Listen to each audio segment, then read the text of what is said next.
chat, it still seems to be quiet. Give it one last chance for any questions for Jackie or the team.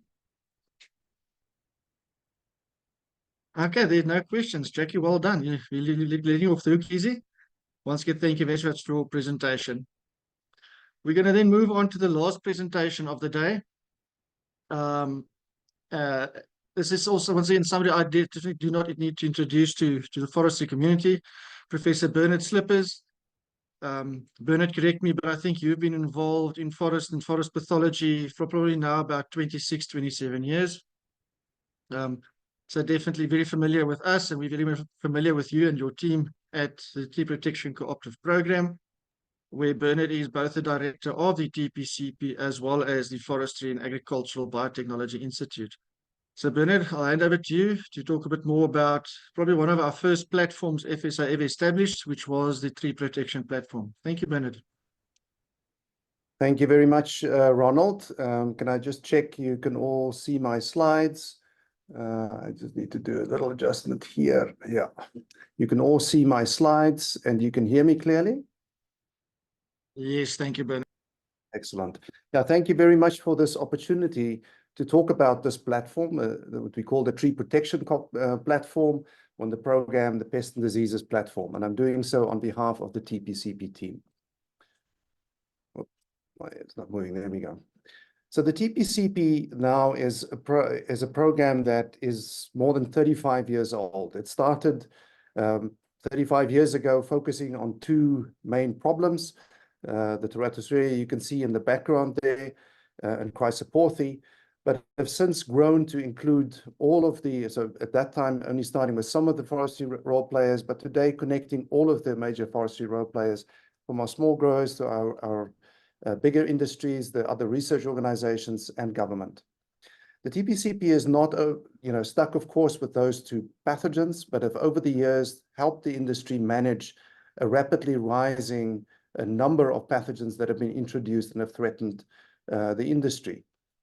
And not just in South Africa, but the TPCP has also supported the work globally to keep an eye on pathogens that emerge in other parts of the world and that ultimately threaten our forestry estate as well. Here, the example of Alcinoe necatrix, a really serious leaf disease of eucalyptus that first emerged in Southeast Asia, and I will get back to this story later on in the talk. What's important or relevant as well to the talk is that this growth around the TPCP has led to the establishment of FABI as an institute and many different research groups that have grown in FABI over the years, many of whom are focused on tree health issues, and that helps to give capacity and stability to the focus on our forestry pests and pathogens. So where are we going? So we've got this broad base, this depth of knowledge. Where are we moving in future in using that to manage pests and diseases? And throughout, I will try and illustrate how we're moving from our traditional ways of doing pest management to what we're now calling precision pest management, which isn't some theoretical concept, but really thinking about how we're using the depth of our knowledge to make practical decisions about managing pests and pathogens better. Throughout the course of the talk, I will be referring to this data platform that we've developed called the Information Hub. And if you haven't signed up to this platform yet, I invite you to do so. Go to the App Store or Google Play Store, download the Information Hub. There's two versions, a Go app version, a short version, and a full version. We already have more than 1,000 registered users and numerous projects, including these forestry projects that I will be talking about today that we're running through this platform. So one of the places where we're applying this is the work that we're doing with FSA and through the funding of the Department of Forestry to implement an integrated national forest protection strategy.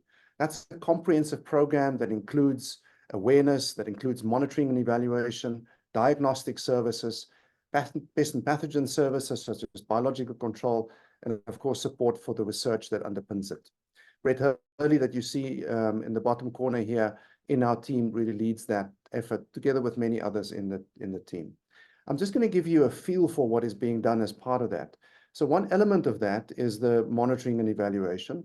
So for example, for young eucalyptus stands, so pre-canopy closure, We're monitoring for all of the major pests and pathogens that affect that crop.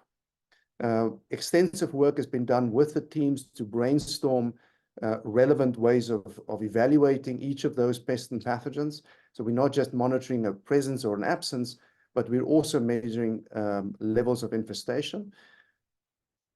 Not just, of course, for eucalyptus, but also for pine, for wattle, and not just for the young plantations, but also for the mature plantations. So all of the major crops in forestry that is now being monitored for the main pests and pathogens. And already we are starting just by, as part of the development process, realizing that things like Basodius and dieback in the Western Cape is a much bigger problem than we've realized. And new projects are emerging to focus in particular on these things that have emerged already in their development. So the process we followed is, first of all, a protocol development that I've spoken about, identify the pests, protocols to monitor them, develop digital forms through which they can be monitored in the field and reported, do training with the teams that go out, so you get consistency in how that scoring is done. You capture the data in field. There's a step of the data verification. The data comes in real time, but there's a person that goes through all of the data. I think there's 3 photographs per plant that's taken, plus the scoring data, and check for data quality. And after that, it gets visualized and fed back to yourselves. So to give you an example of what we're starting to see from it, I referred to Elsinoe necrotrix that emerged in Southeast Asia.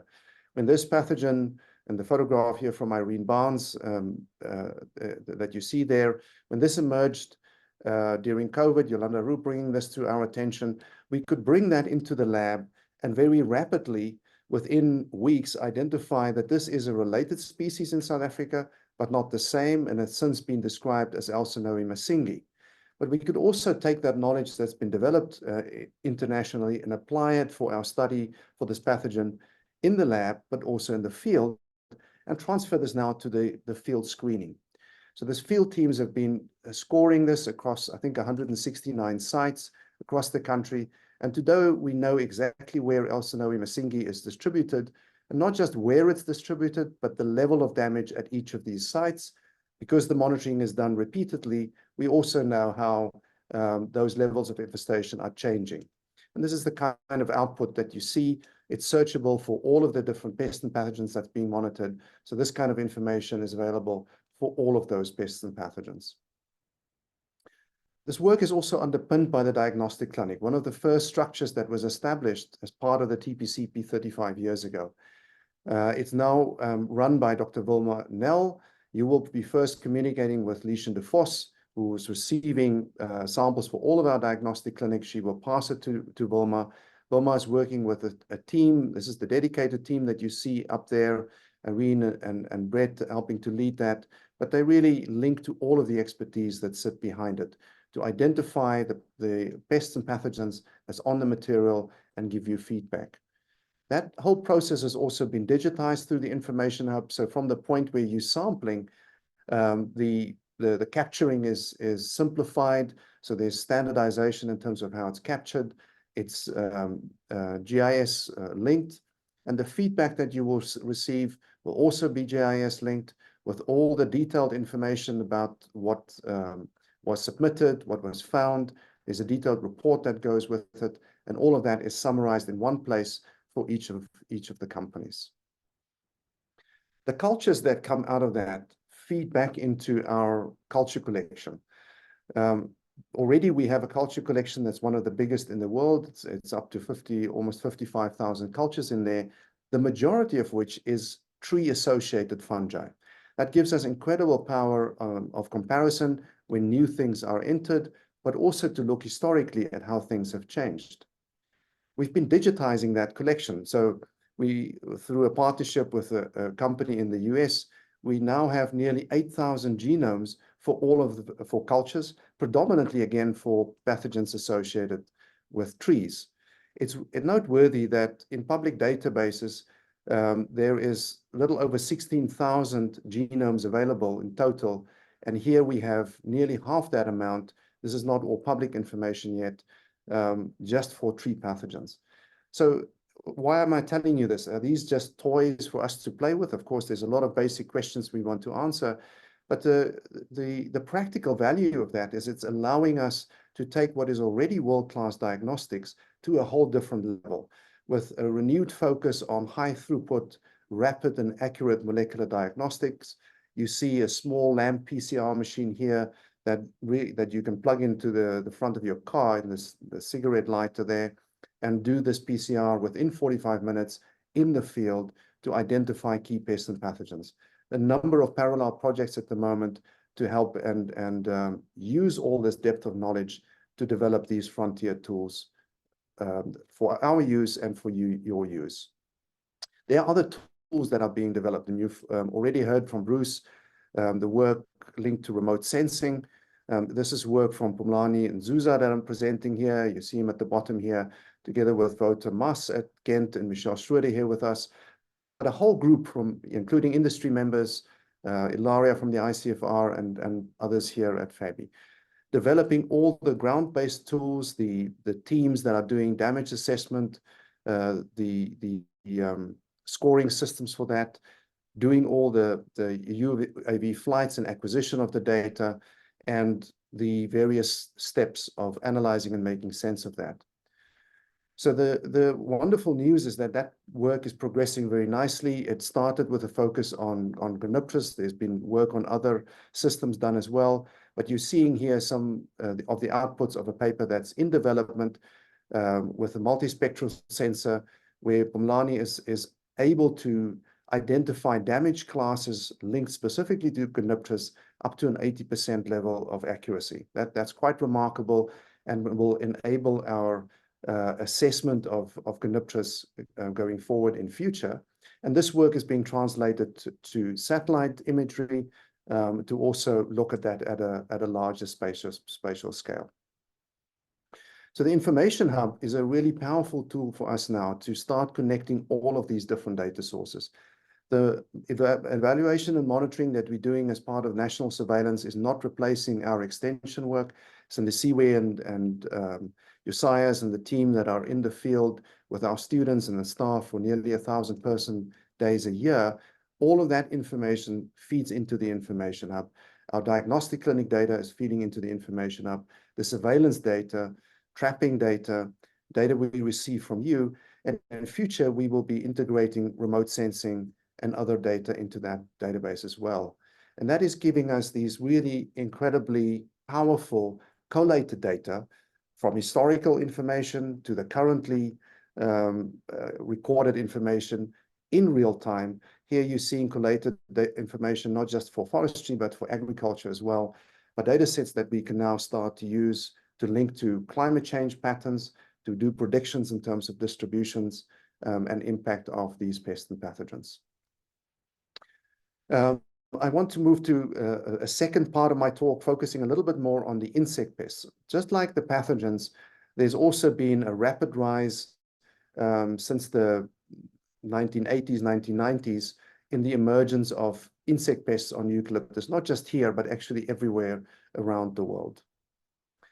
The TPCP has played a key role with our industry partners and international partners in developing biological control, introducing biological control, and monitoring the effect of biological control for all of the major pests that occur in South Africa today. But we're not stopping at doing, the really complicated but first steps of developing and deploying that biocontrol, but are also integrating the principle of precision pest management here. And I'll give you a few examples. You're seeing here work on entomopathogenic nematodes linked to the white grub heteronicus and Heterorhabditis bacteriophora here, showing very good virulence from a commercial strain. But if you look at some of the local strains that we've been able to isolate, you see an even higher level of virulence. So an opportunity to increase that biocontrol. It gets even more dramatic if you look at some of the other white grub species. So here, the Maladero species, Heterorhabditis bacteriophora, very virulent on that. But if you look at Schizonycha, Heterorhabditis bacteriophora is not very virulent on that species, and Heterorhabditis zealandica becomes the most virulent species there. So knowing what pest you're dealing with And knowing which of these EPNs is most virulent really could make a big difference to the efficiency of biological control. The same is true for Bavaria. This is a fungal pathogen that attacks insects. So Marizanne Jones has recently completed a master's degree on this, where she's looked at the diversity of this fungus on Gonipteris in South Africa. And she shows that there's not just one species, the common one, Bavaria bassiana in South Africa, but actually many different species that occur on this insect across the distribution in South Africa. What is really relevant is this virulence work that she's doing, where she's comparing these local strains with commercial strains and showing that in this case, the commercial strain is not virulent on Gonipteris species number 2, but some of these local strains are very virulent to it. That's not to say that all commercial strains are not virulent on it. There are various different ones, but it just shows how important it is to know what you're working with and to start looking at developing these local strains for use of our pests in our environment. The last example I will use is the well-known Cyrex biological control agent, Deladena cyrosidicula. It's also a nematode that attacks the eggs of this wasp. And we've been working with this nematode populations from all around the world. Friwa Deshetu, who's just received her feedback from her PhD recently, did work where she showed that there are these different lineages of this biocontrol agent. A lineage A here in many parts of the world, a lineage B, which is the main lineage we use in biocontrol. This big bubble is the biocontrol agent we're also using in South Africa. Lineage C, which is predominantly European. But then the big surprise from her work was this lineage D, which seems confined to Australia, was only known from there, and seems to have fitness advantages over the normal biocontrol agent that we use. We've been able to introduce that into our system and have just recently confirmed that it is now established in our environment, or at least we've been able to introduce it into the population, even though it's still at very low levels. So around this biocontrol, there's a whole complex plant health research complex that's developed, our biocontrol labs, a nursery that feeds it, insectary and offices, but also recently through industry and sector innovation funding, these plant screening facilities. These plant screening facilities and other capacities at UP has helped us develop high precision phenotyping facilities for forestry. And Professor Almof Hammerbacher is leading some of that work with chemical analysis, chemical markers, but also spectral markers for disease resistance. To give you a sense of some of the projects that are ongoing, chemical and spectral markers that have already been identified for Gonipteris species number 2, for resistance to Gonipteris species number 2, advanced work already with Fusarium cincinatum for chemical markers, spectral markers that's been identified for Phytophthora root disease that seems to be quite accurate, in both chemical and spectral markers that's in development for phenotyping of Teratosphera destructans. So you see the main pathogens receiving attention. Almuth is very keen to work with the breeding programs, bring the breeding material into these chemical analysis and give you the feedback from these tools that has already been developed and to let you test that in the trials that are being planted in the field so we can start integrating these markers into the breeding program. Of course, there's also genetic work that we can do or that has been done for many years for resistance to these pests and pathogens. So Zanushka Naidu from the EPI group that's provided these slides for me, pointing out these populations that industry has developed for the work on Teratosphera destructans. 2 of those populations that have been cloned are in these facilities and are being screened with these phenotyping tools and specialized inoculation methods to identify the molecular markers that underpin resistance to Teratosphera destructans that can then be used in breeding programs. And not just for the individual pathogens such as Teratosphera, but comparing this with the work that's done in other systems, it allows their group to start identifying central genes or central parts of the genome involved in resistance across the different pathosystems, and those might become really powerful breeding tools in the future. And not just on the plant side, but also on the fungal side. Specialized work here being done by Benedicta Spolars-Perry, Emma Steenkamp, Brenda Wingfield, and the whole team behind Fusarium cisternatum to identify the specific genetic markers for virulence in the pathogen, so that we understand this interaction between the pathogen and its host very carefully. If we are starting to use markers for breeding, that we can do so with this knowledge and make that a more resilient process. And finally, I'd say if we start looking really across the horizon, we are also working on gene editing as a pest management tool, something that's being looked at very actively in mosquitoes and some of the insects that affect humans and animals. We are one of the only groups in the world that are looking at forest pathogens. And for a little bit more on the progress on that, there's just in the past few days been an article in Nature Africa that highlights some of the exciting developments in this field. So that's a space to watch in the future. I've rushed through a whole pile of data or information, and there's too much more to pack into a talk like this. So for more detail on this and more discussion, on these topics, we invite you to join us for the annual TPCP meeting, which will be 7 to 8 May here in Pretoria. If you haven't gotten the message through Tree Health Net, please write to us that we can get you on there, or go and have a look at our website, and please register for that. So thank you very much for listening to me. We look forward to continuing this partnership and doing pest management even more accurately and more impactfully in future. Thank you, Ronald. Thank you so much, Bernard, for a really excellent presentation and just showing the diversity of the work that's being done.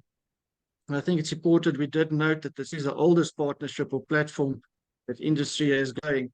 But I think it's very important that the model we've been utilizing of industry working with academia and working with government collectively has made this really a viable and sustainable program. So thank you very much for that.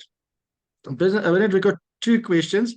I'm going to give you the 2 questions simultaneously, as I think they do relate to each other. And the question is from Zama. We would like to know if we are prepared for the new pests and diseases that might come our way due to climate change conditions. And the second one is, are we investing in studying other pests and diseases globally that might enter South Africa? Thanks, Bernard. Yeah, thank you very much. Those are 2 very relevant questions, and the answer is a resounding yes. I think we have such a good handle on all the pests and pathogens that are in the country at the moment, with very active work on, in some cases already an understanding of their response to climate variables, so variables relevant to climate change, and in other cases, very active work to understand how distributions might change, how life cycles might change. So, there's a good handle on what we have already and how that might be affected by climate change. Ongoing work on that. And then internationally, I think one of the strengths of the TPCP is its incredible international network. In many cases, I would say, maybe even in most cases, the TPCP has led the discovery of many of these pests and pathogens in other parts of the world. Because there is so much capacity here, we often get invited when something new emerges somewhere else, help to identify that and develop the programs to study that well before they reach South Africa. Like in the case of Alcinoe necatrix that I mentioned, that pathogen, when it arrived within weeks, we knew what it was, we knew that it wasn't exactly the same, and had all the tools established to study it.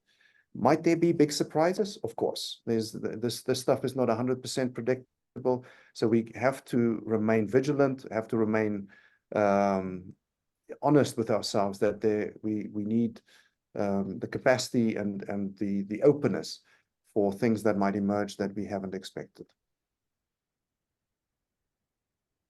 Thank you very much for that, Bernard. I don't see any other questions popping up.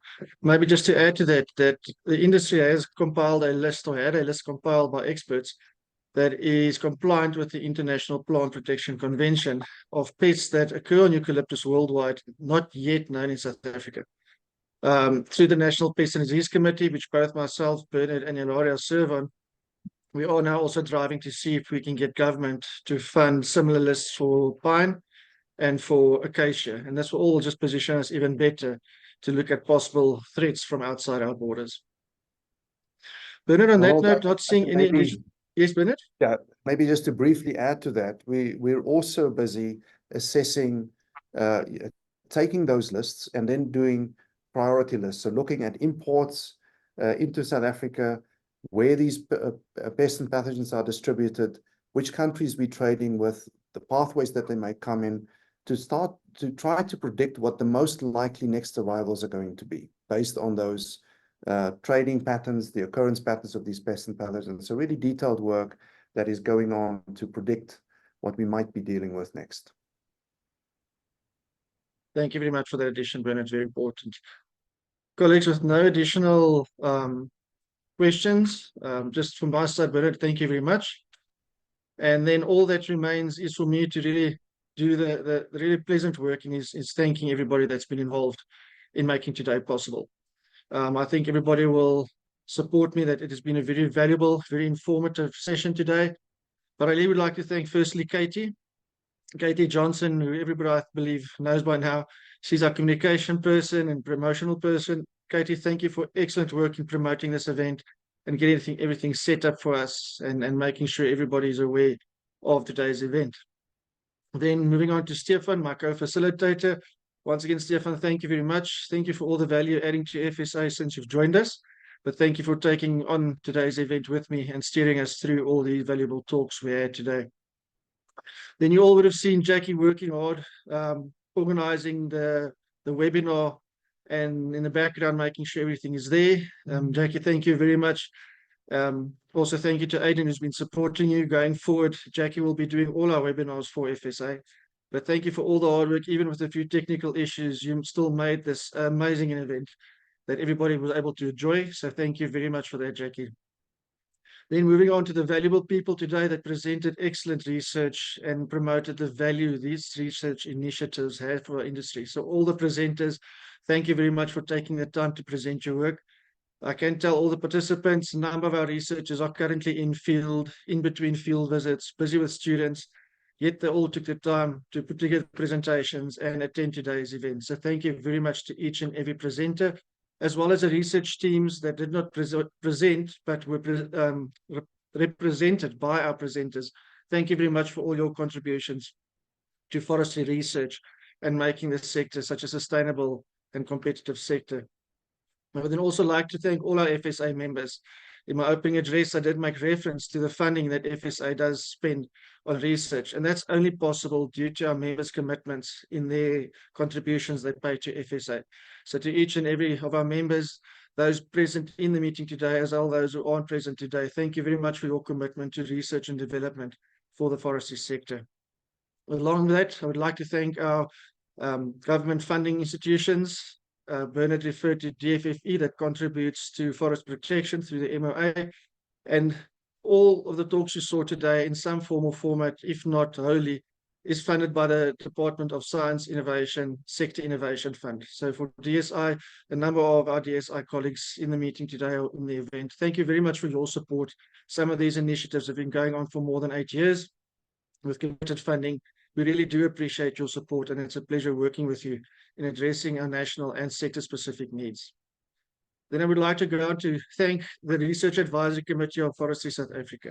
We quite often refer to them, but they're a group that do a lot of hard work behind the scenes in looking at the sector, identifying challenges, setting strategic areas of research where we need to focus, and making sure that our members' research spent is optimal and does provide a return on the investment.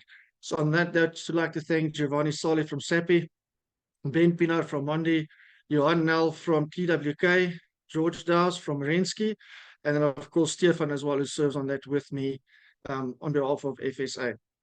Then also I'd like to thank the Sector Innovation Fund Steering Committee, who performs an oversight function over all the projects we fund, all 14 of them.